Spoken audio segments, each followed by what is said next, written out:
manifesting powers hits at your lower inner image very strongly. It hits your lower inner image so strongly, it never gets back to its seat. And your lower inner image only tries its best that you don't manifest powers. How many of you saw your lower inner image is really suffering that you are manifesting powers? One part of you itself, no, it cannot be. Something is going on, which is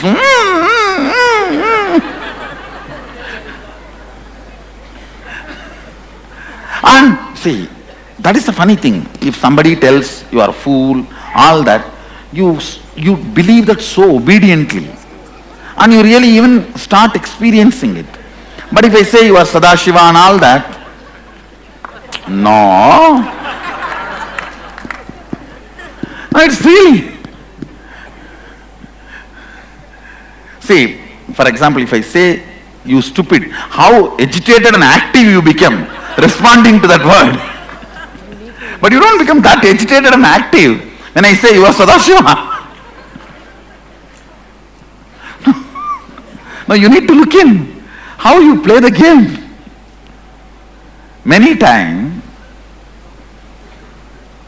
your own part. See, I'll give you one more example. If some astrologer tells you, even randomly, even in some newspaper or website, next 1 month it's going to be all bad time for you. Immediately you don't even question his second time, his credibility or anything, and you start believing and literally making all the bad things happen for you. But if I say any good thing and it is going to happen next 1 year, 1 month, you question that 10,000 times and you want 2,000 evidences about my credibility. Come on, how many of you accept what I am saying? Raise your hand. If I say something bad is going to happen, you don't even bother about my credibility. And you don't want to know about how many times I predicted bad things will happen and how many times it became reality, how many times it did not become. You don't want to know any of that. And you know it is going to happen to you. Now you start preparing for all the bad things, and if it is not happening, you know how to project it and all that. But if I say Sadashivatvam and good things are going to happen, you want all my A to C to D to all biodata and my credibility, how many times I made it happen and how many times I did not, and the percentage. Oh, if it is 98.2%, I think that 1.8% is me and people like me. I don't know. What is your name? What is my name? How many times you came? How many times I came? I think, let's see.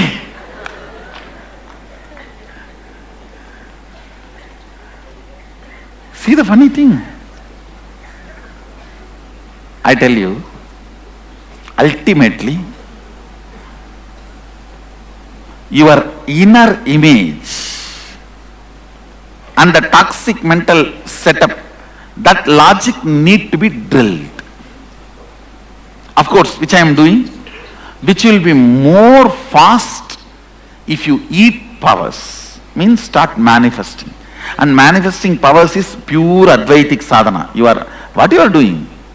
You just remember, let Swamiji flow through, let him manifest. More than that, what other Advaitic sadhana you know? Disappearing into the existence.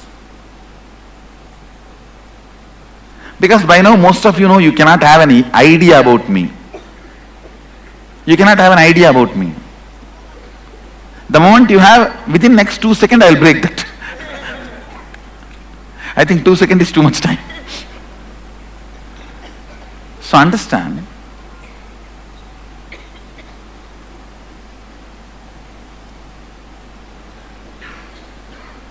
breaking the lower inner image by more and more of Advaitic power manifestation is the best you can do in your life. Next. Agora. Agora. Agora, yes. I have a question. Yes, go ahead. I have a question about this 25 states of consciousness. I don't remember how long time that is, that always when I wake up in the morning, there was always conflicts and fights and with my family because there's always a part in me which is not there. I always said it like there's one part in me which moves the body and the other part is not there. So I don't hear, I don't see, and nobody believes me. Always people says, come on, get out of that bed, act normal, blah, blah, blah. But I was struggling and fighting, it made me depressed and because I was not able to move. So when you were speaking about these 25 states of consciousness, I thought, okay, yes, now I'm going to get the answer. So I was trying to find the answer in all these possibilities. I tell you, I know what exactly the conflict is, where you are coming out from. Don't do anything. Just keep the Brahmanda Yoni Mandala, the first spiritual alchemy product I gave, in the place where you sleep. The whole problem will be solved. Really? And really, when I say I mean, really I am telling you, see, you think the problem solution looks too simple. All right, I'll give you the solution. Stand upside down 20 minutes in the night and then stand up for 25 minutes. Then lie down, roll on your bed 30 times. Then roll all around your house 2 times. Then come back and do the Bastrika for 35 times. Then lie down. This Kriya will help you.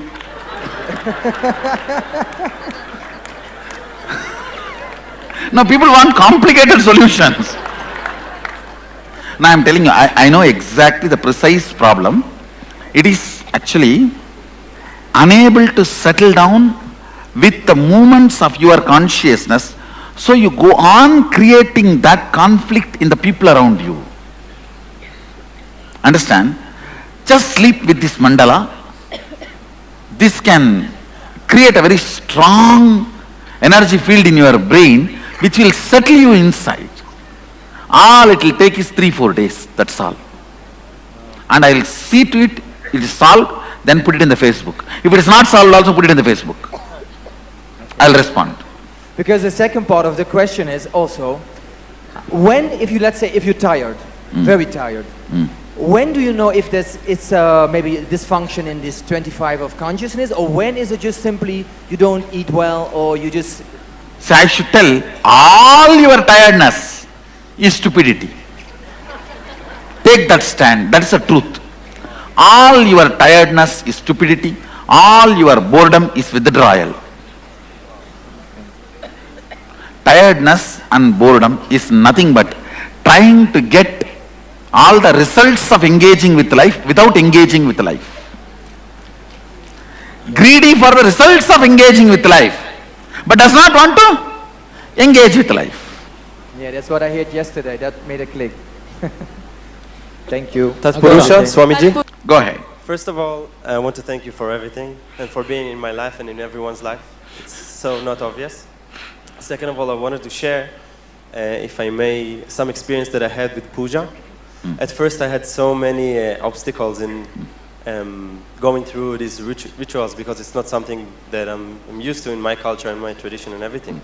And now I have to say that after having you, after hosting you and Sadashiva in my home for all these days, I feel so blessed. And every time I finish the puja, nowadays, I feel like I've been meditating for 3 hours. So it's amazing. Thank you so much.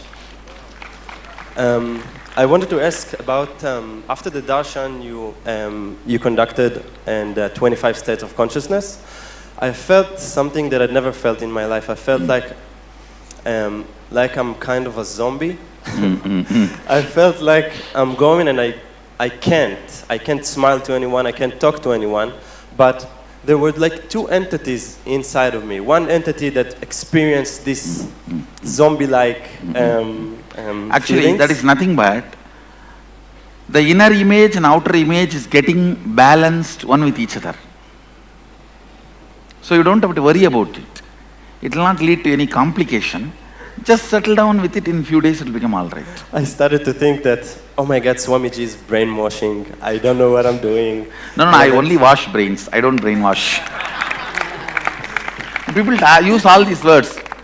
They use brainwashing. And understand, I only wash your brain. You see, this is the scale to find out whether you are brainwashed or your brain is washed.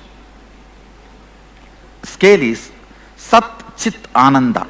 After my programs, do you feel more alive? Do you feel more conscious?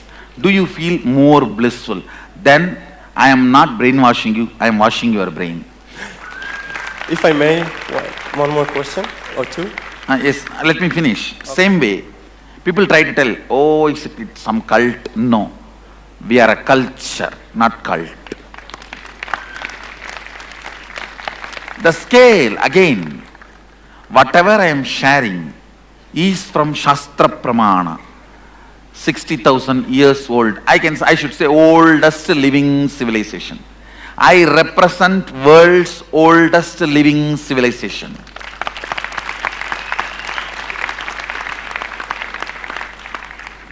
I embody world's oldest living civilization's best fruits waiting to be shared with the world.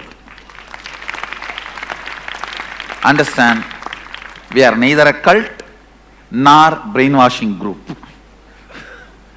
This is the basic scale. Does what I am teaching make you more aware, more conscious and more blissful? Satchitananda. Yes, next question. Wait. I have not yet finished. It's not yet finished. So with this regard, I wanted to say that regarding the alive, like I feel that every conversation that I'm having with anyone, I'm just like, oh, Swamiji said that, and Swamiji said that, like, all the time. It's amazing. Thank you for that. Blessings. I wanted to ask two questions. First of all, I wonder if we'll, during the next days that we still have, will we ever experience Turiya Turiya or Turiya Atita Turiya Atita? I'll push. I am pushing you guys. Every night I am pushing you guys. Not that only in the daytime. Every night. I am literally entangling with all of you, continuously rotating and moving and raising you into different roller coasters. And I have many questions, but many people, so yes. I wonder, the experience that we had in the yoga sessions is so intense. Like, I never levitate, but I felt for the first time the Kundalini is awakened and I can do anything I want. That's an amazing experience. And today you guys used salt. Tomorrow you are going to use onion. Onion is another one powerful detoxifier. You should come with your socks. If you don't have socks, at least get the eye band. You will be putting the onion in the... You see, this spot is third eye spot. Actually, this part is directly connected to third eye. That is why when Bhrigu hit at Vishnu, he presses that part and locks his third eye. This part is directly connected to third eye. So you are going to put the onion on that part and pull all the detox, means the toxins out. Detoxification of third eye. Tomorrow yoga. Tomorrow's yoga is mainly for detoxification of third eye.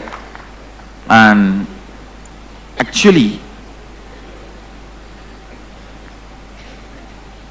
after we do the yoga, take out that onion. If you smell, it will be exactly smelling like a fluoride. Because fluoride is the very major toxin, attacks third eye. You know how the fluoride will smell. If you pick up that and smell, it will be exactly fluoride smell. So, any of you have done this detoxification with onion on your feet? It's one of the powerful detoxification done in Ayurvedic. Now in Ayurvedic spas, if you have gone to Ayurvedic spas, they would have done it. Whole night they will keep tight at your feet and ask you to sleep with the little legs raised. In Ayurvedic spas in India they do. In Kerala, and I don't know whether Karnataka has it. Kerala they do. And anyhow, that is one of the very powerful detoxification. So if we are sleeping without our spouse, can we do it every night with a... Yes, you can do it. Great. Yes. So actually my question was about the Kundalini.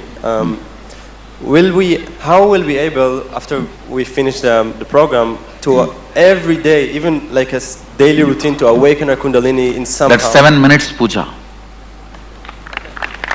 Thank you so much. That 7 minutes puja is enough. Satyajata Swami. Yes. Tatpurusha, go ahead, yours.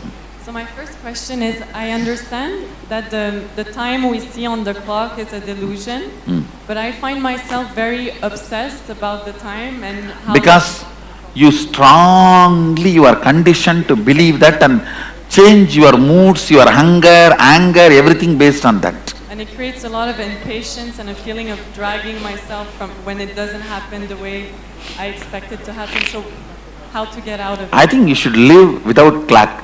Be here for 3 months for Nityananda Yogam. I'll solve this problem. I tell you, this Nityananda Yogam breaks you from many of these conditionings because you don't know when is the next class. You don't know what is the next. You just come and sit in the courtyard and you don't even know what is the time. I'll just utter some 3-4 statement and stretch my leg and close my eyes. When I am going to open the eyes again, even I don't know. All this time-bound, the biological clock will be broken. Food is there, when you feel like eating, eat there. And restrooms are there, when you feel like using, use there. And the other time, come and sit. It's a very powerful way of breaking. I think you should live at least 2-3 months without clock. And then, for example, in this kind of process, sometimes I even feel controlled, like the time is being controlled by somebody else, so that creates a lot of frustration. Actually, I do not control time. I control based on your intensity. If people are intense and it is what I need to happen, what I want it to happen, if it happens, then even 10-15 minutes I say enough, next. If it is not happening, I will just sit for hours. Understand? So it is more or less decided by the intensity with which you guys are coming with me, not based on the clock. Thank you. And my last question is, a confusion got awakened in me in the last process we did just before lunch, because we had to create our reality and end up having 5 people on our list that we scan. And then it confused me because I feel like the goal is oneness, right? Helping others also create the reality. Helping oneness, helping others, all that, and this is very closely connected. Because then I wonder, we need to be ferocious, compassionate, have a lot of friendliness. All that comes from oneness. Thank you so much.